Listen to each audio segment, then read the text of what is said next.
Let's get Chris Stokell-Walker on the line. He's in Newcastle in the UK, up in the north there. He's a technology journalist in the north. Welcome, Chris. Great to have you on. I would imagine for the big tech companies, well, for the big social media companies, they must be like, ouch, we didn't really need this. What kind of difference is it going to make to their profitability, would you say, these kind of bans? Well, obviously, young people and particularly those sort of teenagers have a huge impact on the bottom line of social media companies.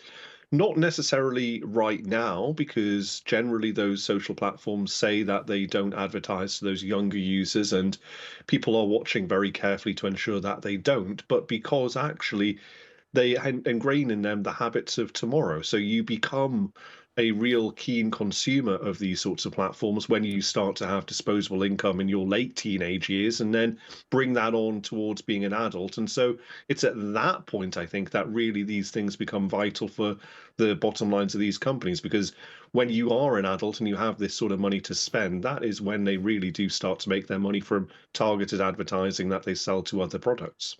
I can't make a sweeping accusation, but from the disclosures that I've heard coming from industry whistleblowers, they say these social media apps, people who've worked on them say they are designed to be addictive, and they look to hook users in when they're very, very young. So how much harder is it for the companies to draw people in when they have to wait until they are 15 or 16?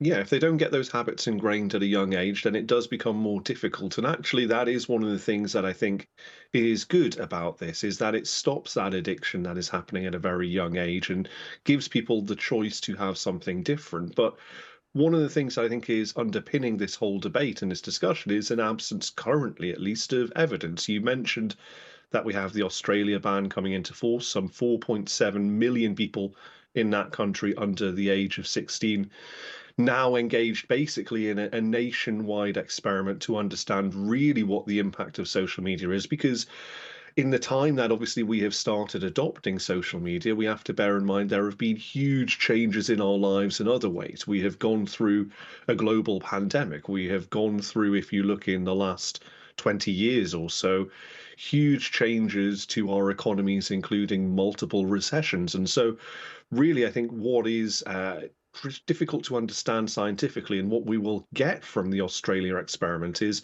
a real understanding of how much of this addiction, this worry, this anxiety that we know and recognize is happening in our young people is due to social media, and how much of it is actually due to external forces. I start to think of the tobacco companies when a lot of countries started banning cigarettes, the way that they pivoted and suddenly vaping became a massive thing. I mean, they adjusted, they pivoted.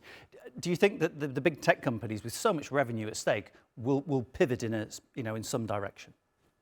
Yeah, they're always looking for a way to try and get around this. And in some ways, the tech companies have been treating this both as a welcome measure and also as a concerning measure. So they like to say publicly that this is something that is good for them. They will adhere to the rules. They believe in responsibility, and they would have done it themselves. But actually, if you're going to bring in regulation, then fine, we will also follow that. But we might have other ideas of how it could be done better. And you can believe that honestly if you want, or you can not believe it, depending on your stance on big tech and social media.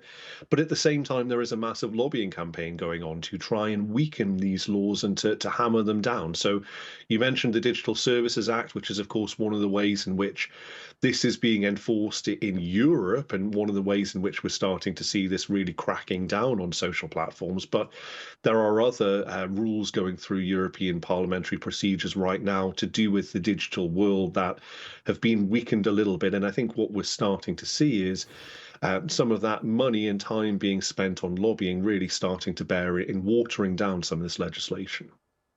Chris, thanks very much. Great to speak to you. Technology journalist Chris Stokell-Walker, my guest.